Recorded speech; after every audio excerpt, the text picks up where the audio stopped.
a gente vai dar continuidade ao nosso assunto agora, tá? Sobre toxicologia. Aqui nós temos alguns sintomas comuns da intoxicação. Quais são? Erupção na pele, que pode aparecer pus e bolha no local.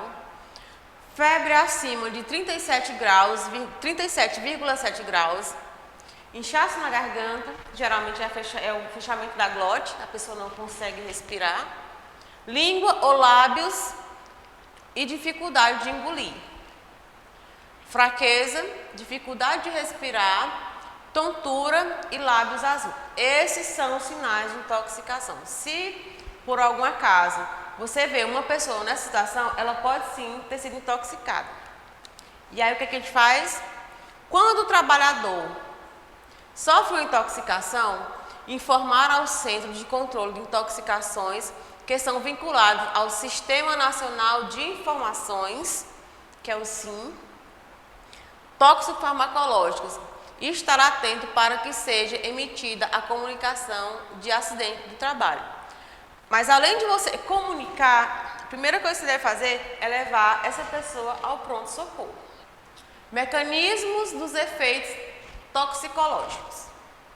As substâncias químicas podem causar diferentes efeitos no organismo. Lógico, como eu falei, depende do organismo, o organismo é uma coisa muito individual, então depende da pessoa, depende do organismo. Isto é, dependendo de certas condições da exposição. Esse fato é importante principalmente durante a exposição do trabalhador a diferentes produtos no mesmo local, podendo a interação de duas ou mais substâncias causar efeitos graves ou letais. Quando a substância altera o efeito da outra, utilizamos a denominação de interação. Esse fator pode ocorrer em qualquer fase da exposição da substância no nosso organismo. E o resultado são alguns efeitos específicos. Nós temos aqui uma tabela, mas eu vou dar o exemplo de alguns, certo? Por exemplo, local, as causas. Os efeitos se manifestam no local do primeiro contato entre a substância e o organismo. Um exemplo aqui bem claro, por exemplo, contato do cimento à pele, dermatose ocupacional. Ou seja, lá diz o quê? Voltando aqui. Quando a substância química pode ser causada por diferentes efeitos no organismo, isso é, dependendo de certas condições da exposição. Nessa situação aqui, o efeito foi local, porque ele foi diretamente no cimento, só foi na pele, mas tem circunstâncias bem mais graves do que essa. Por exemplo, asfixiante, efeitos que exercem sua ação no organismo, interferindo com o oxigênio disponível. O exemplo que ele dá, monóxido de carbono, que é um asfixiante químico, assim como o cianeto de hidrogênio, que impede o transporte do oxigênio no organismo. Ou seja, como eu falei anteriormente, a intoxicação depende do organismo, depende do efeito, depende do intoxicante, que é o produto. Então, cada um pode causar um efeito diferente. Vamos falar um pouco agora sobre doenças ocupacionais. A doença ocupacional ou profissional é toda aquela doença que causa alteração na saúde do trabalhador, em qualquer área de execução de serviço, desde as tarefas mais simples até as mais complexas, e deve estar diretamente relacionada à atividade desempenhada pelo trabalhador ou às condições de trabalho às quais ele se submete. A fundamentação tanto da doença do trabalhador quanto da doença ocupacional está na lei, ele é assegurado por lei, pela Lei 8.213, de 24/7/91, do artigo 20, dos itens 1 e 2. Esse mesmo item da lei garante que tanto a doença do trabalhador como a doença ocupacional são considerados acidente de trabalho. Então, qualquer acidente de trabalho, o trabalhador é assegurado por lei. Acidente de trabalho.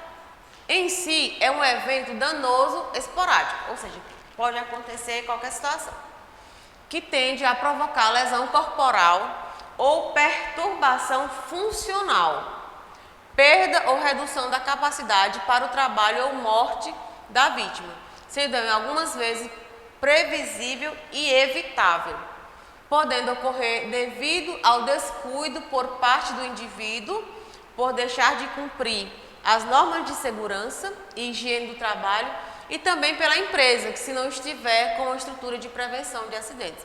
Por isso que é importante segurança do trabalho, enfermeiro do trabalho no local de trabalho, porque ele dá essas orientações.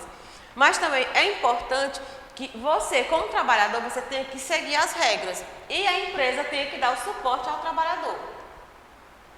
Nos dias de hoje, técnicas modernas foram desenvolvidas em relação ao reconhecimento, avaliação e controle, a fim de prevenir e diminuir a exposição a esses riscos e a essas doenças do trabalho. Além disso, programas de segurança e medicina são incentivados com o objetivo de comunicar a todos os riscos identificados dentro do ambiente de trabalho.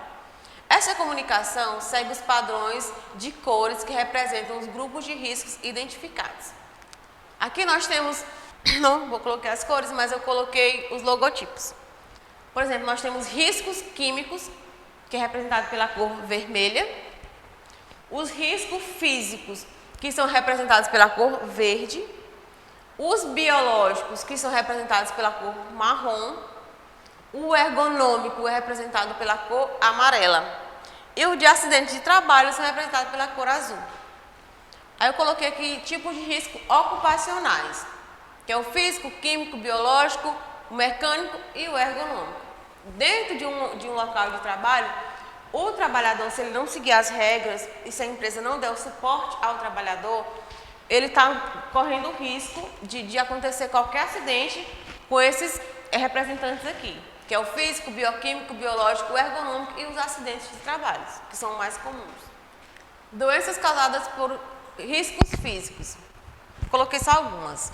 As radiações, a exposição à umidade, a exposição ao frio, vibrações, que é a questão de som, sonora, e a temperatura. Eu coloquei o físico, mas nós temos os biológicos, os químicos, eu citei aqui, os ergonômicos de trabalho.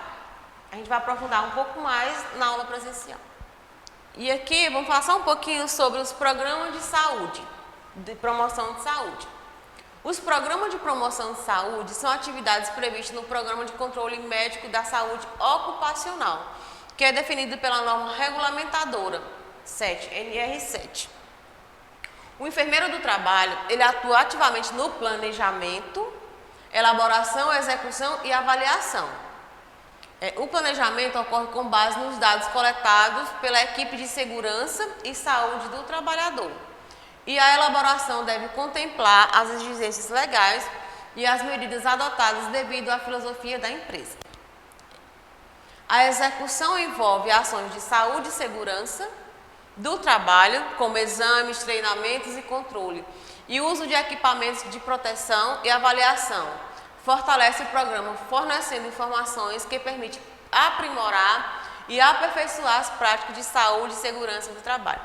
Viu como é importante o enfermeiro do trabalho, na área trabalhista? O que ele vai fazer? Fundamentalmente, ele vai planejar, ele vai elaborar, ele vai executar e ele vai avaliar toda aquela situação da empresa, todos os trabalhadores. O planejamento ocorre com base nos dados coletados pela equipe de segurança e saúde do trabalho.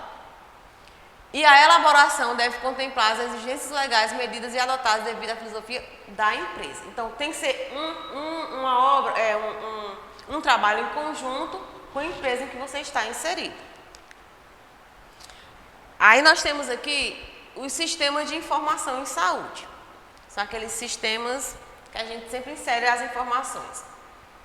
É importante que você entenda que um sistema de informação vai além de informações relacionadas à vigilância, epidemiologia, sanitária e ambiental, pois traz subsídios para o setor de saúde, na administração, na assistência, no controle e avaliação, no orçamento e finanças, no planejamento, nos recursos humanos, na regulação da saúde, na saúde suplementar e no geoprocessamento em saúde. A gente acha que o sistema de informação do SUS, por exemplo, o sistema de informação do SUS, eles servem simplesmente só para informar, e não é. Ele tem toda uma dinâmica para absorver todos os dados e poder fazer toda essa avaliação aqui, todos esses pontos. Sistema de informação no âmbito do SUS. As informações relativas às ações de saúde desenvolvidas pelos estados e municípios são coletadas e consolidadas com base no sistema de informações, organizados em nível nacional pelo DataSUS. Esses sistemas geram informações de diversas naturezas, como dados de morbimortalidade, de capacidade instalada, de forma de financiamento e aplicação de recursos, de monitoramento e de programas e etc. Ou seja, o sistema de informação, ele é fundamental para que a dinâmica da saúde do SUS realmente funcione, porque ela vai da coleta de dados do indivíduo ao financiamento, e aí o financiamento volta para poder fazer aquela sustentabilidade ao indivíduo novamente. Por hoje a gente vai ficar por aqui, a gente vai aprofundar um pouco mais sobre esses assuntos na aula presencial.